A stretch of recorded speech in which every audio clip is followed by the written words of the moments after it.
जिनके जिम्मे अपराध रोकने की जिम्मेदारी है, वो पुलिस हो, वो पॉलिटिक्स हो, वो सारे लोग इन अपराधियों का इस्तेमाल करते हैं। कुछ लोगों को होता है कि यार मुझे नंबर 1 रहना। आप किसी भी प्रोफाइल में जाए तो उनको लगता है कि यार हमें नंबर 1 रहना। विकास दुबे एक लीडरशिप क्वालिटी, और वो लीडरशिप क्वालिटी के चक्कर में उसने क्राइम का रास्ता उसको सबसे आसान लगा। आप अपने ही गांव में पहली एक हत्या कर देते हैं, बड़ा कठिन। मर्डर होते हैं गांव में, ऐसा नहीं कि नहीं होते हैं, लेकिन वो मर्डर आपसी रंजिश में होते हैं, दुश्मनी में होते हैं, लड़की के चक्कर में होते हैं, संपत्ति के चक्कर में। ये समझ में आता है कि आपस के झगड़े हो रहे हैं, विवादों में हत्याएं होती हैं, लेकिन आपने तो कब्जा करने के लिए हत्या कर दी। आप गुरुजी कह रहे हो, आप वहां रोज जाके पैर छूते हो उनके। जिस दिन आपने मर्डर हुआ उस दिन भी पैर छुए आपने, ठीक। आप उनको रिश्तेदार भी कहते हो अपना, आप कहते हो पैर, और इसके बाद आप उनकी हत्या कर देते हो। उसका बीएसपी के नेताओं के साथ रिश्ता सबको पता है। सपा के टिकट पे तो उसकी पत्नी जिला पंचायत सदस्य रही थी। तो आप सोचो ना, सारी पॉलिटिकल पार्टियों के लिए वो जरूरी हो गया था। कांग्रेस तो बहुत ज्यादा उसमें नहीं थी, लेकिन आप तीन पॉलिटिकल पार्टीज जो एक दौर, उस दौर में कानपुर की राजनीति को परिभाषित करती थी, भारतीय जनता पार्टी, समाजवादी पार्टी और बहुजन समाज पार्टी, तीनों पार्टियों से उसके रिश्ते क्लियर पता है सब।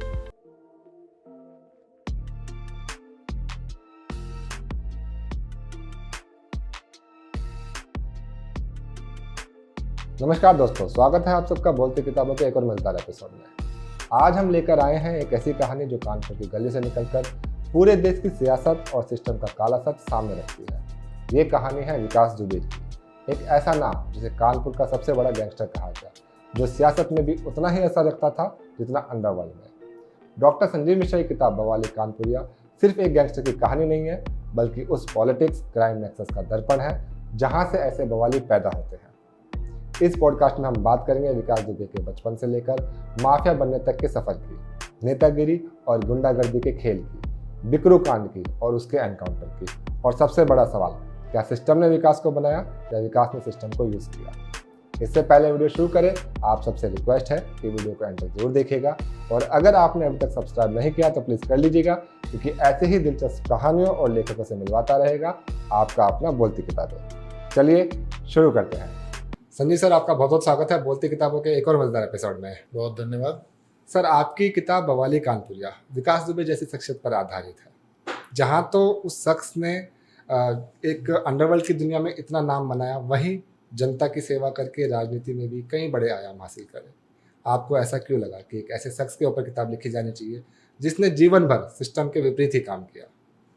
नहीं, देखिए, एक तो किताब लिखे जाने के पीछे की वजह उस विकास दुबे नहीं है। आपने इस किताब को पढ़ा होगा तो पाया होगा कि ये विकास दुबे की सक्सेस स्टोरी नहीं है या उसकी फेलियर की स्टोरी नहीं है। ये किताब एक पूरी जो सामाजिक ढांचा है, एक जो सोशल वीविंग है, जिस तरह से समाज का पूरा ढांचा बनता है, उसके पीछे के कारणों को खोजती है। आखिर कोई विकास दुबे कैसे विकास दुबे बनता है, कौन उसको विकास दुबे बनाता है, और अंत में विकास दुबे का अंत जो होता है वो लगभग बहुत सदियों से, सैकड़ों सालों से, कई युगों से वही बताया जा रहा है कि भाई आप विकास दुबे बनेंगे तो आपको मरना पड़ेगा, और वो विकास दुबे के साथ हुआ। तो लेकिन ये किताब ये भी नहीं बता रही, ये किताब सिर्फ ये बता रही है कि भाई एक सामाजिक ढांचा हमारा ऐसा बन गया है जो अपराधी पैदा कर रहा है। जिनके जिम्मे अपराध रोकने की जिम्मेदारी है, वो पुलिस हो, वो पॉलिटिक्स हो, वो सारे लोग इन अपराधियों का इस्तेमाल करते हैं। और अपराधियों के लिए भी समझने की बात है, बिल्कुल जो वाल्मीकि के मामले में एक बात कही जाती है ना, कि जब वो चोर थे, डकैत थे, तो उनसे पूछने के लिए कहा गया कि भाई जाओ अपने घर वालों से पूछ के आओ कि जो तुम अपराध कर रहे हो इसकी जिम्मेदारी कोई लेगा। सबने मना कर दिया। बिल्कुल। और इसके बाद फिर उन्होंने अपना ट्रांसफॉर्मेशन हुआ वाल्मीकि का, वो महर्षि वाल्मीकि बने, उन्होंने रामायण जैसा बड़ा ग्रंथ लिखा, आदि आदि बड़ी सारी चीजें सामने आई, संत बने।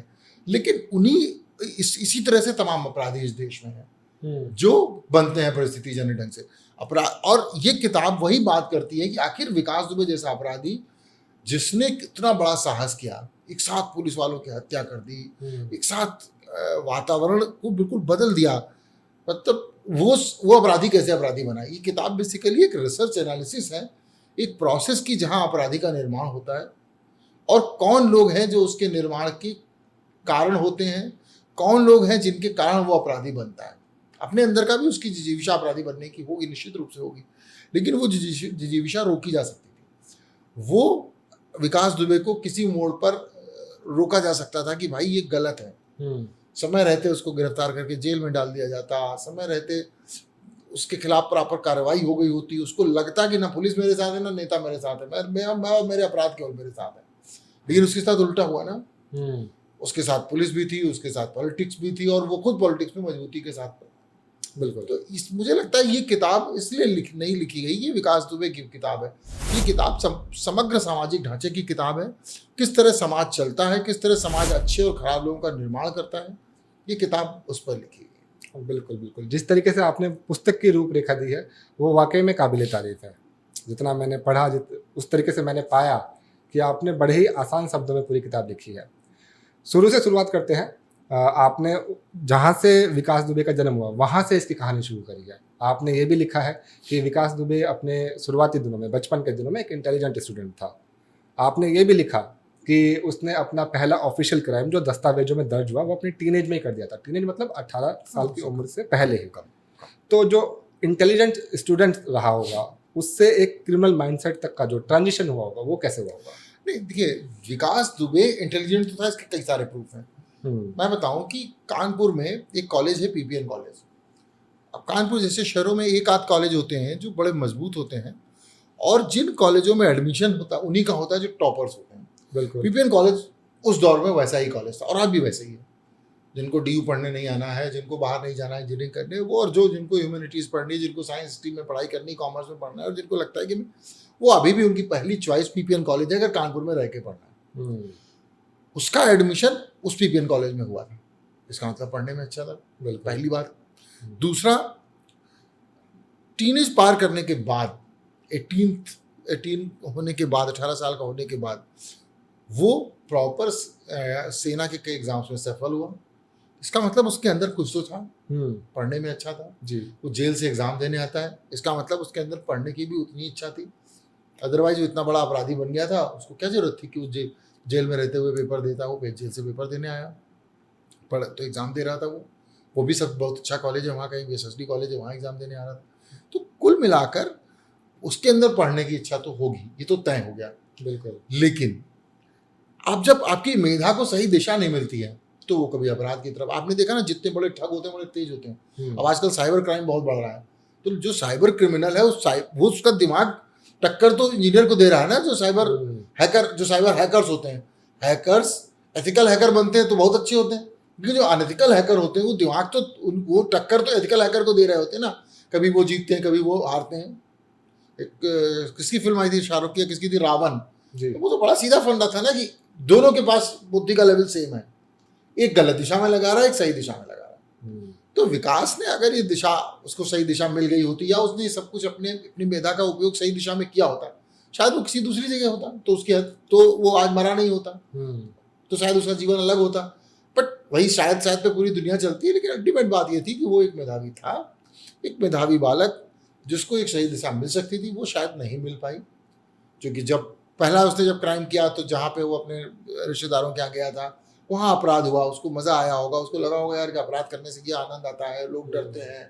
जब वो इंटर कॉलेज में अपने था वहाँ पर उसको लगा होगा कि यार केवल पढ़ने से क्या होगा, केवल पढ़ने से शायद थोड़ी शाबाशी मिलेगी, लेकिन अगर हम अपराध करते हैं तो सड़क पर रंगबाजी से निकल सकते हैं। तो वो एक कानपुरिया शब्द है रंगबाजी ना, वो सब जगह चलता है। लेकिन तो वो जो रंगबाजी थी ना, वो रंगबाजी उसको अच्छी लग गई, उसको पढ़ाई लिखाई से ज़्यादा अच्छी रंगबाजी लग गई। लेकिन वो साथ साथ पढ़ता भी रहा है, तो साबित हो गया ना कि वो पढ़ता रहा, तभी तो उसके 12th मार्क्स आए होंगे, तभी वो पीपीएन कॉलेज में एडमिशन पाया होगा, तो वो तो हिस्सा रहा। बिल्कुल बिल्कुल बिल्कुल। आपने अभी थोड़ी देर पहले चर्चा करी कि उसने एयरफोर्स और नेवी जैसी प्रतिष्ठित परीक्षाओं में भी अच्छा प्रदर्शन किया था। तो जहाँ तो एक लड़का देश की सेवाएं करने का सपना सजाए हुए था, वहीं उसी लड़के ने अपनी एक बुलेट सेना बना ली। इसके पीछे क्या कहानी थी सर?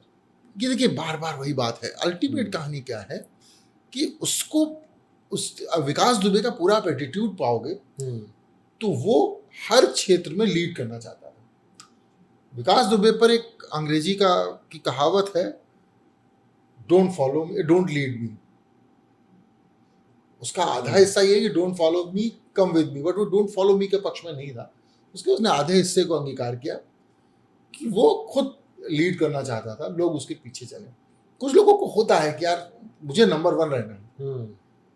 आप किसी भी प्रोफाइल में जाए तो उनको लगता है कि यार हमें नंबर 1 रहना है। विकास दुबे एक लीडरशिप क्वालिटी, और वो लीडरशिप क्वालिटी के चक्कर में उसने क्राइम का रास्ता उसको सबसे आसान लगा। बुलेट हमेशा से, बुलेट का विज्ञापन भी उसी तरह होता है, जब जिधर बुलेट चले हो दुनिया रास्ता दे, बिल्कुल कहा जाता है।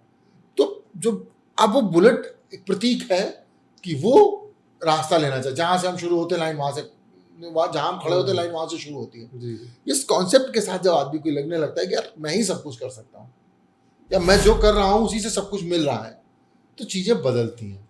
मुझे लगता है विकास दुबे की चाहे सेना में जाने की इच्छा हो, न जा पाना हो, मुकदमे थे उसके खिलाफ, तमाम चीजें होंगी, ये भी एक रीजन था कि उसके खिलाफ मुकदमा तो था। अब उसको लगा यार अब मेरे पास ऑप्शन क्या बचता है, सरकारी नौकरी तो नहीं मिलनी। अब गांव के बच्चों के लिए अभी भी सरकारी नौकरी सबसे बड़ा लालच होता है।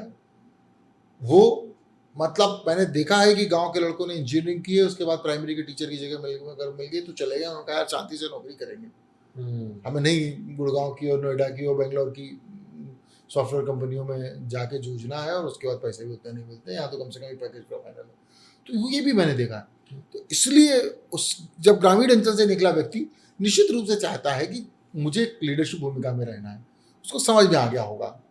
उसके बाद अब अच्छा, चूंकि वो अपराध की दिशा में घुस चुका था, उसके आसपास के तमाम लोग अपराधी निश्चित रूप से, और उसको वो अपराधियों का वो जो समूह था जो उसको नेता मान चुका था, तो ऑब्वियसली उस समय उसको जहां पर लीडरशिप इंस्टिंक्ट दिखा, जहां पर उसको लगा कि यार ये जगह मेरे लिए बढ़िया है, उसने वो काम शुरू किया। उस समय रोकने का काम जिनका था उन्होंने वो नहीं काम ठीक से किया रोकने का। बिल्कुल। आपकी पुस्तक पढ़ते वक्त एक समय ऐसा भी आया था जब माहौल मेरे लिए थोड़ा सा रोमांटिक हो गया था। आपने एक चैप्टर लिखा है जिसका टाइटल आपने थोड़ा सा बोल दिया है, डॉन की बेटी के साथ इश्क। हाँ नहीं, देखिए इसमें 2 चैप्टर आपको रोमांस के आसपास मिलेंगे। एक तो पहला चैप्टर जो वो है डॉन की बहन से शादी, हाँ, और दूसरा है वफाना रास आई, तो वहाँ पे बेवफाई भी है थोड़ा सा। और देखिए ये किताब क्योंकि रोमांस पे बहुत ज़्यादा नहीं थी, लेकिन अगर आप किसी के बारे में लिख रहे हैं तो उसके सभी पहलू लिखने होंगे। ये सबको पता है कि उसका एक ये लव स्टोरी थी, उसकी प्रेम विवाह था। वो शास्त्री नगर पढ़ने आया था जिस मोहल्ले में रहने के लिए, वहाँ के सबसे बड़े अपराधी माने जाने वाले व्यक्ति के से उसका रिश्ता बना, वो अपराध के कारण बना। उसके घर जाने लगा तो उसकी बहन उसको पसंद आ गई, उसने उसके साथ शादी की, उसके लिए तमाम प्रयास किए, अपने ससुर को धमकाया भी, सब कुछ किया। और उसका परिणाम क्या हुआ कि भाई ठीक है, और प्रेम किया उसने, और प्रेम सत्य, और वो व्यक्ति प्रेम को जीने वाला व्यक्ति था, उसको अपनी पत्नी अपने बच्चों से प्रेम करता था। यही कारण है कि जब अपराध के वो शीर्ष पे था तो उसकी पत्नी उसके बच्चे कानपुर में नहीं रह रहे थे, उसने उनके लिए लखनऊ में एक अलग घर लिया, वो लखनऊ में रहने लगे, इसलिए ताकि वो उससे दूर रहे। और कोई बड़े से बड़ा अपराधी अपने बच्चों को अपराध में नहीं रखना चाहता, बिल्कुल। तो उसके लिए उसने बच्चों को दूर रखा। उसका एक बच्चा विदेश से मेडिकल की कोर्स कर रहा था, अभी भी कंप्लीट हो गया हो, जिससे उस समय डेथ हुई। दूसरा बच्चा उसी साल रिजल्ट निकला, वो टॉपर था। तो 2 बच्चे थे उसके, तो दोनों बच्चे अपना पढ़ने में बहुत अच्छे थे, अपना पढ़ रहे थे। वो बच्चों को एकदम अलग रखना चाह रहा था, और धीरे से उसकी पत्नी भी शायद इसीलिए अलग होकर लखनऊ में रह के उसके पॉलिटिकल खींचतान, उसकी क्रिमिनल खींचतान से बाहर होकर वो पढ़ा रही थी। लेकिन हाँ ये तय है कि उसकी ज़िंदगी में रोमांस की एक बड़ी मजबूत जगह थी, और वो रोमांस का हल्का सा हिस्सा इस किताब का हिस्सा बना। बिल्कुल बिल्कुल। फिर से वापस से विकास की आपराधिक दुनिया में आते हैं। झुन्ना बाबा की हत्या, आपने जब इस हत्या के बारे में लिखा तो आपने ऐसा लिखा कि ये हत्या ऐसी थी, यूँ तो विकास ने कई सारी हत्या की, परंतु इस हत्या को भुलाया नहीं जा सकता, ऐसा क्यों लिखा था आपने? देखो क्या होता है, आप जिस गांव में रह रहे हैं, आप उस गांव के बच्चे होते हैं। अभी भी ग्रामीण अंचल में मतलब रिश्ते ऐसे नहीं होते हैं कि मतलब गांव के कोई चाचा आएंगे और आपको डांट के चले जाएंगे, और पिताजी आपके बोलेंगे नहीं कि आप क्यों डांट गए। आपस में सब रिश्तेदार, इतना रिश्तेदार परिवार का एक वातावरण था। आप अपने ही गांव में पहली एक हत्या कर देते हैं, बड़ा कठिन काम है। मर्डर होते हैं गांव में, ऐसा नहीं कि नहीं होते हैं, लेकिन वो मर्डर आपसी रंजिश में होते हैं, दुश्मनी में होते हैं, लड़की के चक्कर में होते हैं, संपत्ति के चक्कर में। ये समझ में आता है कि आपस के झगड़े हो रहे हैं, विवादों में हत्याएं होती हैं, लेकिन आपने तो कब्जा करने के लिए हत्या कर दी। आपको लगा यार ये मुझे क्यों नहीं मिल रही है जमीन, आपको एक जमीन पे कब्जा करना था, आपने उसके लिए हत्या कर दी, और बुरी तरह से हत्या की। तो किताब में आप पढ़ेंगे कि उसकी हत्या का जो जिस दिन मतलब अब उसकी हत्या के पीछे जो तरीका अपनाया गया वो बड़ा विभत्स था। तो ये सारी चीज़ें बड़ी गड़बड़ है। तो इसलिए मैं हमेशा कहता हूँ कि और आप जब अपने घर के लोगों को, जिनको आप बाबा कह रहे हो, अब जिनके आप पैर छूते हो शादी और सब मौक़ों पर, होली दिवाली पैर छूते हो, आप उनकी हत्या कर दे रहे हो, तो इसका मतलब आपके अंदर निरंकुशता बढ़ने लगी है। आपके अंदर आप निर्दयी हो रहे हो, आपके अंदर रिश्तों की वैल्यू खत्म हो गई है, मूल्य खत्म हो गए, तो आप बड़े अपराधी बनने की दिशा में आगे बढ़ रहे हो।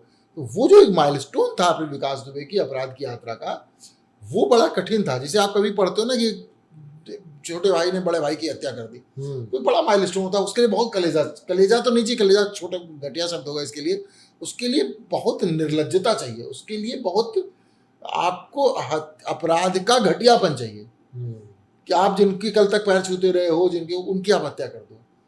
तो वो काम वहां पे हुआ जहां आपने समझा ही नहीं कि आप क्या कर रहे हो, या आपने जानबूझकर समझते बूझते पैसों के लिए, संपत्ति के लिए एक बुजुर्ग की हत्या कर दी।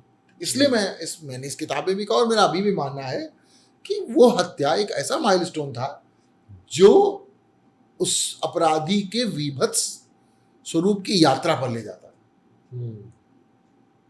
आगे भी उसने बहुत सारी हत्याएं की जो ऐसी की, लेकिन बिल्कुल आगे होने तक तो लोगों को पता चल गया था ना कि यार कैसे मार सकता है, मैक्सिमम क्या कर सकता है। मुख्य घटनाक्रम जो हुआ उसमें विभिन्न लोग अगर बात करेंगे तो वहां भी ऐसे ही कुछ किया उसने। हत्या अपने आप में एक जघन्य अपराध है। ज्यादा जघन्य क्या था, झुन्ना बाबा की हत्या या प्राचार्य सिद्धेश्वर पांडे जी की हत्या?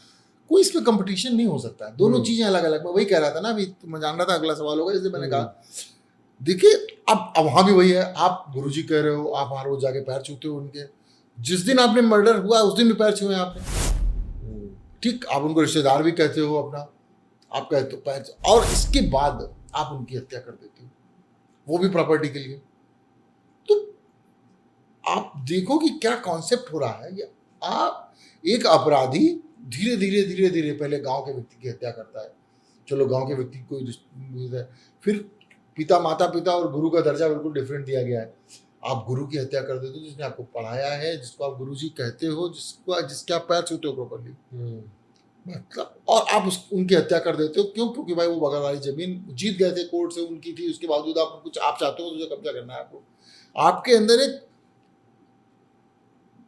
हवस सी है आपको आर्थिक रूप से समृद्ध होने की, जमीन पे कब्जा करने की, अपने आप को एस्टेब्लिश करने की, क्या हम जो कर देंगे वही सही हो जाएगा, तो आप मर्डर कर देते हो। ये जो सारी चीजें हैं, जितनी विभत्स चुन्ना बाबा की हत्या कही जाएगी उतनी ही विभत्स सिद्धेश्वर जी की हत्या की जाएगी। क्यों? क्योंकि वो भी वो और भी एक अलग कदम, इसीलिए वो बाद में हुई। हर सीढ़ी ऊपर ऊपर बढ़ती जा रही है। इसके बाद आप देखो ना कि आप हत्या करने के बाद तीसरी बड़ी हत्या कौन सी करते हो? आप करते हो प्रदेश सरकार में मंत्री है और आपको लगता है यार होंगे मंत्री, हम विकास दुबे, हम जिसको चाहेंगे उसको मार सकते हैं। आप चैलेंज करके उनको थाने के अंदर मारते हो। सोचो ना, ये आप विकास के चार बड़े घटनाक्रम अगर जीवन के देख लो। आप जुन्ना बाबा से शुरू कर रहे हो तो मैं तो उसको एक प्राइमरी चीज मानता हूँ। तो आप उसने देखी ना, वो ग्रेजुएशन कर रहा था क्राइम में, वो एक प्राइमरी एजुकेशन की उसने पहले जुन्ना बाबा को मारा, फिर जूनियर और 10th और 10th तक पहुंचा, उसने सिद्धेश्वर अवस्थी जी की हत्या की। फिर उसने ग्रेजुएशन किया, जहाँ जाके उसने संतोष शुक्ला की हत्या कर दी। संतोष शुक्ला उस समय उत्तर प्रदेश सरकार में, बीजेपी की सरकार है, बीजेपी की सरकार में वो व्यक्ति राज्य मंत्री है, लाल बत्ती लेके चलता है। हाँ, उसके साथ पूरी पुलिस की, उसके साथ सुरक्षा व्यवस्था चलती है। इसके अलावा थाना, आप देखो ना ये कितना, ये तो स्पेशलाइजेशन के साथ ग्रेजुएशन वो कर रहा है क्राइम में, और थाने के अंदर वो मार दे रहा है। और आखिरी जो उसने सारी डिग्री खत्म कर दी वो ये की कि आपने एक साथ इतने सारे पुलिस वालों की हत्या कर दी। बिल्कुल, शायद उसके बाद उसका अंत हुआ। तो ऑब्वियस है कि वो, और बीच में बहुत सारे क्राइम की कोई रोक टोक नहीं थी, लेकिन जो बड़ी घटनाएं अगर 4 उसके जीवन की मानी जाएंगी तो उसमें वो सीधे सीधे अपग्रेड कर रहा था अपने आप, क्रिमिनली अपग्रेड कर रहा था, क्राइम के नजरिए से अपग्रेड कर रहा था, और वो निश्चित रूप से एक अलग विकास दुबे सामने आ रहा था हर बार। बिल्कुल। अब मैं सिस्टम की थोड़ी बात करना चाहूँगा, क्योंकि जब मैं बुक पढ़ रहा था तो मुझे कहीं ना कहीं ऐसा लगा कि एक क्रिमिनल यूं ही रातों रात क्रिमिनल नहीं बन जाता। शायद मुझे ऐसा लगा कि एक बड़ा क्रिमिनल बनने के पीछे हाथ होता है उस विकलांग सिस्टम का, जो खुद से रोटी कमा कर नहीं खा सकता। ऐसा मुझे प्रतीत हुआ, ऐसा मुझे लगा। आपने भी अपनी बुक में अभी आपने बताया कि नेताओं, पुलिस और जो माफिया का आपने त्रिकोण दिखाया, वो कहीं न कहीं ये दर्शाता है, ये दिखाता है कि विकास दुबे एक फेलियर सिस्टम का ही प्रोडक्ट था। आपने सिस्टम की बात करी शुरुआत में, सिस्टम की बात करी। आपको लगता है कि विकास को विकास दुबे बनने से रोका जा सकता था अगर सिस्टम सही तरीके से काम करता था? देखो, अगर सिस्टम सही काम करने लगे तो सब कुछ रोका जा सकता है। अभी नेपाल में इतनी बड़ी घटना हुई, अगर सिस्टम सही काम कर रहा होता तो ये घटना करने की एजेंसी को जरूरत क्या पड़ती? जी, ठीक है। तो सिस्टम ही तो सारी चीजों के लिए उकसाता है, और यूथ को सबसे ज्यादा। भाई, अगर जब उसने पहला मर्डर किया, उस मर्डर में प्रॉपर पैरवी होती, उसकी गिरफ्तारी होती, उसके खिलाफ सबूत होते, कोर्ट प्रॉपर पैरवी होती, उसको सजा होती। अगर उसको सजा होती तो हत्या की सजा सामान्यतः फांसी, फांसी नहीं तो कम से कम आजीवन कारावास तो हुई।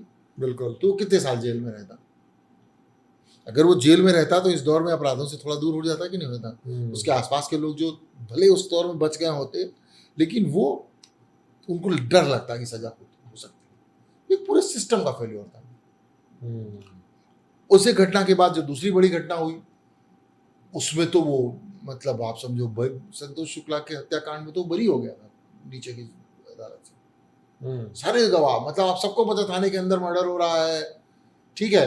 संतोष शुक्ला का अपना एक गनर होगा, एज मंत्री उनको एक सुरक्षा गार्ड मिला, सुरक्षा का कर्मचारी मिला होगा, गनर होगा, उनके साथ अपनी पूरी टीम चलती है, वो होगी, सारे लोग थे। इसके बावजूद गवाह नहीं मिले और वो नीचे की अदालत से बरी हो गया। तो अल्टीमेट आप समझो ना कि ये सिस्टम का फेलियर है ना हर लेवल पे। बिल्कुल। कैसे हिम्मत पड़ी थाने के अंदर जाके हत्या करने? फिर बहुत खास बात ये थी कि जब उसने वो हत्या की तो बीजेपी के लोग ही उसको बचा भी रहे थे, और इसके बाद बाकायदे सबूत है, सबको पता है कि किन के साथ वो बैठता था। वो खुद कहता था, दावा करता था। चलो, बीजेपी के लोग बचा रहे थे उसको, और नेता भी बीजेपी के थे। वो खुद हत्या भी बीजेपी के नेता की। उसका बीएसपी के नेताओं के साथ रिश्ता सबको पता है। सपा के टिकट पे तो उसकी पत्नी जिला पंचायत सदस्य रही थी। तो आप सोचो ना, सारी पॉलिटिकल पार्टियों के लिए वो जरूरी हो गया था। कांग्रेस तो बहुत ज्यादा उसमें नहीं थी, लेकिन आप तीन पॉलिटिकल पार्टीज जो एक दौर, उस दौर में कानपुर की राजनीति को परिभाषित करती थी, भारतीय जनता पार्टी, समाजवादी पार्टी और बहुजन समाज पार्टी, तीनों पार्टियों से उसके रिश्ते क्लियर पता है सबको। तो अब अगर सारी पॉलिटिकल पार्टीज किसी एक आदमी पर कभी ना कभी हाथ रख देती है, पुलिस के उसके रिश्ते सबको पता है। पुलिस के रिश्तों का ही तो परिणाम था कि जब पुलिस ने तय किया कि उसने छापा मारेंगे तो उसको पहले सूचना हो गई, उसने पूरी तैयारी कर ली। तो प्रूव हो गया कि पुलिस के साथ उसके रिश्ते बहुत अच्छे थे। अच्छे नहीं थे, इतने अच्छे थे कि जासूस उसके पुलिस में थे, वो उसको सूचनाएं दे रहे थे। जब वहां पुलिस गई है अंदर, तो कुछ पुलिस वालों को पता था कुछ ऐसा होगा, इसलिए वो बाहर रहे, वो बच गए, नहीं मरे। उनको पता होगा तभी तो बाहर रहे, बच गए। बिल्कुल। तो इस तरह की तमाम चीजें जो हुई, उससे तो ये तो तय है कि सिस्टम का फेलियर है। और सिस्टम के भीतर एक उसके पक्ष का सिस्टम बना हुआ था, या ये कह ले कि सिस्टम वही चला रहा था, और जनता खुश होती थी, क्योंकि जनता को अपने काम हो जाते थे छोटे मोटे। तो आपकी बात सच है कि सिस्टम के फेलियर से तो नहीं माना किया जा सकता। बिल्कुल। चलिए, अब बात करते हैं उस हत्याकांड की जिसने पूरे देश को हिला कर रख दिया था। 3 जुलाई को क्या हुआ वो सबको पता है। जब लोगों ने सुबह उठ के अपने टीवी खोले तो बड़े बड़े अक्षरों में न्यूज़ चैनल से फ्लैश हो रहा था कि उस रात क्या हुआ है। परंतु इसकी पृष्ठभूमि क्या थी? क्यों उसने ऐसा किया? क्या वजह थी इस हत्याकांड की? देखिए, वो हत्याकांड मुझे लगता है, जो आप साइकोलॉजिकल एनालिसिस भी करेंगे या ओवरऑल पाएंगे, कि वो तात्कालिक प्लान मर्डर था। उसकी विकास की और जो सीओ देवेंद्र मिश्रा थे, उनकी अदावत पुरानी थी, सबको पता है। ठीक, एक खेमा पुलिस का था जो विकास दुबे के साथ था, जो विकास दुबे के कहने पर सब कुछ करता था। ठीक, तो अब एक घटनाक्रम चला रहा है, उसमें विवाद हो रहे हैं। विकास दुबे चाहता तो जब उस दिन उसको पकड़ने के लिए पुलिस आने वाली थी, सूचना मिली, वो भाग सकता, लेकिन वो नहीं भागा। और पूरे देश में चर्चित बुलडोजर मॉडल को उसने इस्तेमाल किया अपने लिए। उसने बुलडोजर रखवा दिया। बुलडोजर की चर्चा पूरे देश में होती है कि योगी आदित्यनाथ जी का बुलडोजर है, चल जाएगा, ये हो जाएगा, वो हो जाएगा। वो बुलडोजर वहाँ किसी काम से आया होगा, उसने रखवा दिया, उससे रास्ता रोक लिया गाँव का। वो रास्ता रोक के फिर पूरा व्यू रचना की हुई, छतों से ईंटें चले हैं, छतों से गोलियां चली हैं, लोग मारे गए हैं, विभत्स तरीके से मारे गए हैं, टांगें चीर देने की बातें कही गई है, उसकी टांगें चीरी गई हैं। इस तरह मतलब जो सबसे विभत्स हो सकता था वो सब कुछ हुआ है। एक साथ इतने पुलिस वाले मार दिए गए, तो 1-1.5 घंटे में सब हो गया।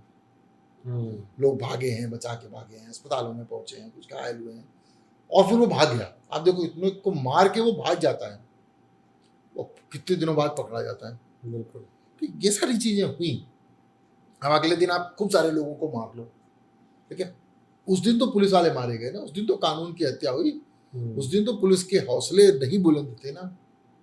बाद में तो ठीक है, एक अपराधी है, आपने उसके सारे साथ कई साथियों के एक को मारा, मर गया, उसका एनकाउंटर हुआ, गाड़ी पलटी, जो भी हुआ हो, तो सब चीज पता है सबको। लेकिन वो पहले की घटना क्यों हुई?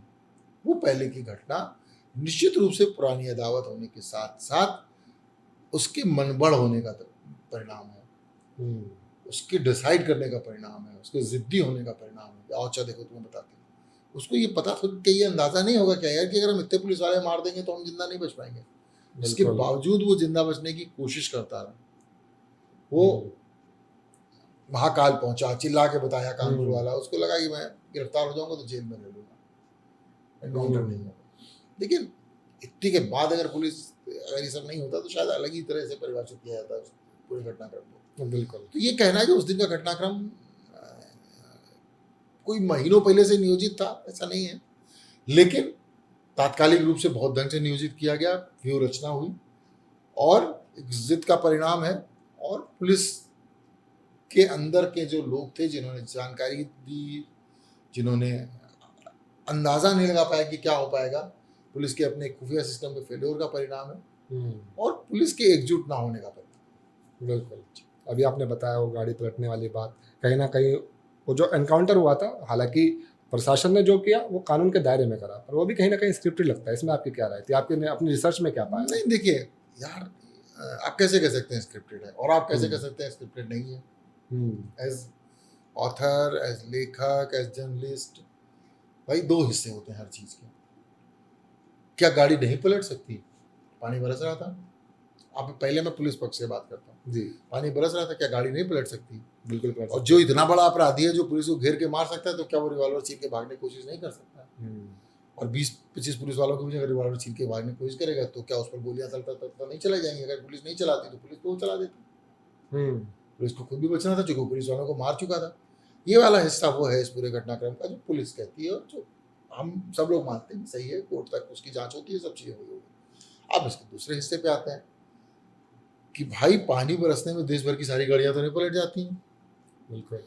सब आखिर जर्नलिस्ट को कुछ किलोमीटर पहले क्यों रोक दिया गया, सवाल खड़े कर जाएंगे। लेकिन ये इसका दूसरा हिस्सा ये भी है कि चूंकि पत्रकारों ने अपने जीवन का, अपने सोच को इतना नाश करा रखा है पूरे देश में, उनसे भरोसा उठ गया लोगों का, तो कुछ भी कहा जा सकता है।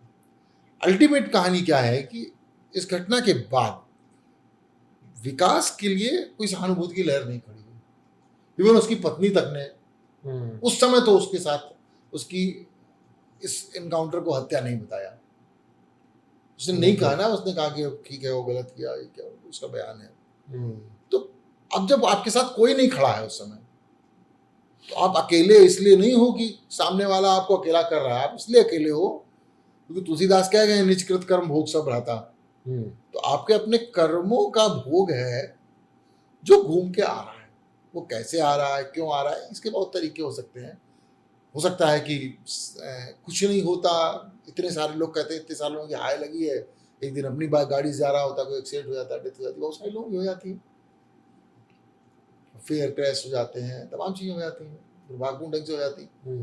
लेकिन यहाँ पर जिस ढंग से उसने लोगों को मारा था, सताया था, शायद उस तरह से हुआ होगा। लेकिन मुझे लगता है कि ये कह देना कि ये फेक एनकाउंटर था वो बहुत गलत होगा।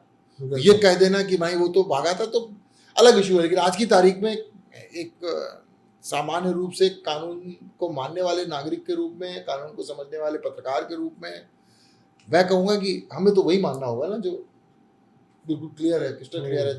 जांचें हो चुकी हैं, कोर्ट तक रिपोर्ट सबमिट हो चुकी है, उस जांच की माना जा रहा है। अभी तो आज की तारीख में तो हम यही मानेंगे ना कि गाड़ी में पलटी थी, वो रिवॉल्वर लेके भाग रहा था, उसको मार दिया गया।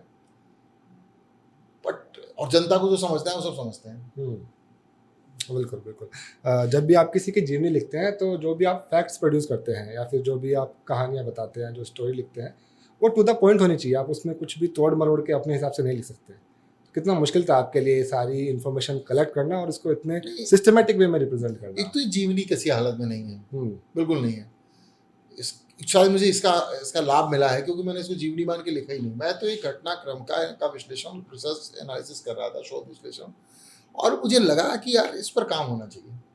उसमें ये भी बताना चाहिए कि आखिर कोई लड़का अगर इतना बड़ा अपराधी है तो कब पैदा हुआ, कहाँ पैदा हुआ, उसके आसपास कौन लोग थे, उसने पहला अपराध कब किया, वो स्कूल के टीचर्स को परेशान कर रहा था, उसके बाप से परेशान हुए तो उसको बाहर पढ़ने भेज दिया, वहाँ पे जाके वो कर दिया, उसको फिल्में पसंद थी, वो सब चीज़ें भी आनी चाहिए, हर व्यक्ति का पहलू। और उसका जो वो पहलू जहाँ पे उसको पॉलिटिकल मदद मिल रही थी, वो पहलू आना चाहिए। जहाँ पे वो पूरे इलाके की राजनीति निर्धारित तय करता था, वो पॉइंट आना चाहिए। कैसे कैसे उसने अपराध किए और तब उसको लोगों का संरक्षण मिला, वो आना चाहिए। संरक्षण किसका मिला? संरक्षण पुलिस का मिला, संरक्षण पॉलिटिक्स का मिला, ये दो संरक्षण तो मिल सकते हैं। आम आदमी क्या संरक्षण देगा?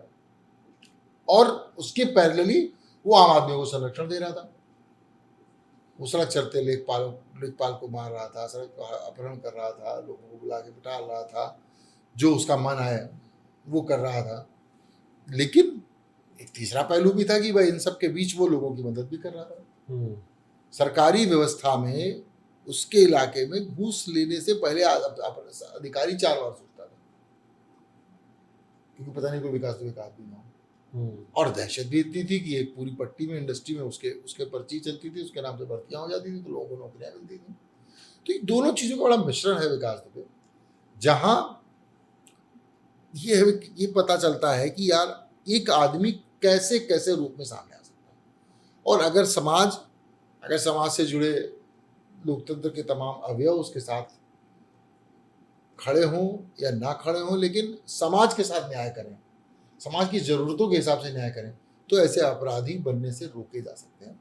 जब जब ये नहीं होगा तब तब नए अपराधी बन के आएंगे और चीज़ें खराब से खराब होती। बिल्कुल बिल्कुल। जब मैं बुक पढ़ रहा था तो एक क्वेश्चन मेरे मन में बहुत ज़्यादा क्यूरियोसिटी के साथ आ रहा था, और मुझे पूरा विश्वास है जो भी लोग ये किताब पढ़ेंगे उनके मन में भी क्यूरियोसिटी ज़रूर होगी। क्या डॉक्टर संजीव मिश्रा जी ही गुड्डू PhD है? नहीं, देखो ये तो बात सही है कि मुझे एक व्यक्ति चाहिए था जो इस कहानी को लेके चले, बड़ा बड़ी बोरिंग हो जाती। मैंने पहले भी कहा कि जीवनी नहीं लिखनी थी मुझे, और हमने उसमें क्लियर किया है कि विकास को मैंने बहुत ढंग से समझा है। तो मुझे एक पात्र देना था, तो उसका नाम रखा गया कि भाई एक पात्र जो पूरी कहानी को लेके चले और जो जर्नलिस्ट हो। अब ये कोइंसिडेंस भी है कि मैं जर्नलिस्ट भी रहा हूँ, मैंने कानपुर में अखबार में काम किया है, कई साल 20-25 साल काम किया है, तो मैंने समझा है, ये बात भी सही है। और उस यात्रा को समझने के लिए एक बढ़िया पात्र चाहिए था, ताकि ये किताब सामान्य जीवनी बन के ना रह जाए। बस मुझे खुशी ये है कि उस पात्र ने, ये तो पाठक बताएंगे कि उस पात्र ने उस कहानी के साथ न्याय किया कि नहीं किया, लेकिन हाँ मैंने कोशिश की है कि वो पात्र झूठ ना बोलता हो। वो पात्र अगर पॉलिटिक्स की बात करें तो उन नेताओं की तरह ना हो जो अपराध को संरक्षण दे रहे थे। अगर पत्रकारिता की बात करें तो उन पत्रकारों की तरह ना हो जो कभी पॉलिटिक्स की दलाली करते हैं, कभी अपराधियों की दलाली करते हैं, कभी पुलिस की दलाली करते हैं। वो एक ईमानदारी से सच्चाई बताते हुए आगे बढ़े, ताकि पाठक को एक ईमानदार और सच्ची घटनाओं से जुड़ाव हो सके पाठक का, और उन्हें सही बात पता चल सके। अब इसमें कितना सफल हुआ है तो पाठक बताएंगे, आप बताओगे, आपने पढ़ी किताब है। हाँ, बट कोशिश ये करी है कि कहानी की यात्रा वो पत्रकार गुड्डू PhD के साथ रहे। उन्होंने लिखा भी है कि इस पूरी किताब में अगर कुछ भी फिक्शनल है तो पत्रकार गुड्डू PhD का नाम, वो उसकी गतिविधियां फिक्शनल नहीं है, उसका नाम फिक्शनल है। बिल्कुल। एज अ पाठक मैं आपको बता सकता हूँ कि उस जो आपने कैरेक्टर दिया है उसने बिल्कुल न्याय किया है किताब के साथ। बहुत धन्यवाद। बड़ा मजा आया सर आपके साथ बातचीत करके, काफ़ी सारे रोचक फैक्ट आपने प्रोड्यूस करे। Thank you sir, thank you very much. बहुत धन्यवाद। तो ये थे संजीव सर। अगर आप यहाँ तक पहुँच गए हैं तो मैं खुद को बधाई देना चाहूँगा, क्योंकि जिस तरीके से सर ने किताब लिखी है, जिस तरीके से उन्होंने इसमें कंटेंट दिया है, उसी इंटरेस्टिंग तरीके से हम उस सवाल जवाब को आपके सामने रख पाए। पर मैं आपको यही बता दूं कि जितनी भी बातें हमने इस पॉडकास्ट में की और जो कंटेंट इस किताब में दिया गया है, वो उसकी सिर्फ 20 से 25% ही है। हमने सिर्फ ऊपर से टॉपिक्स को कवर किया है। अगर आप डिटेल में सारी घटनाएं कैसे कैसे घटी वो पढ़ना चाहते हैं, कैसे एक इंटेलिजेंट स्टूडेंट इतना बड़ा क्रिमिनल बना और कैसे उसका इतना भयानक अंत हुआ। तो ये किताब आप जरूर खरीदिए, ये किताब आपको बिल्कुल निराश नहीं करेगी। फिर मिलेंगे एक नई किताब के साथ, एक नए पॉडकास्ट के साथ। तब तक के लिए पढ़ते रहिए, आगे बढ़ते रहिए। जय हिंद, जय भारत।